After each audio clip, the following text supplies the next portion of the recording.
108 रुग्णवाहिका चालकांचे विविध प्रलंबित मागण्यांसाठी धरणे आंदोलन यावेळी जळग. औंध शहरातील GS मैदानावर रुग्णवाहिका चालकांनी घोषणाबाजीने सर्वांचे लक्ष वेधले. लग्नाच्या बनावात बापाचा बळी. भैया पाटील आत्महत्या प्रकरणात गुंतागुंत वाढली असून पोलिसांनी 4 संशयितांना अटक केली. लग्नाचा बनाव करून पैसे आणि दागिने उकळणाऱ्या टोळीकडून इतर ठिकाणीही फसवणूक झाल्याचा पोलिसांना संशय. जळगाव जिल्ह्यातील भडगाव तालुक्यात शिवसेना शिंदे गटाचा निर्धार मेळावा संपन्न. स्थानिक स्वराज्य संस्थांच्या निवडणुकांमध्ये भगवा फडकावा. आमदार किशोर पाटील यांचे पदाधिकाऱ्यांना आवाहन.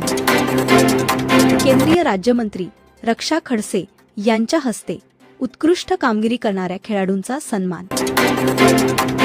कृषी दिनानिमित्त जिल्हाधिकारी आयुष प्रसाद यांचे आवाहन. शेतकऱ्यांनी सेंद्रिय शेतीकडे वळावे.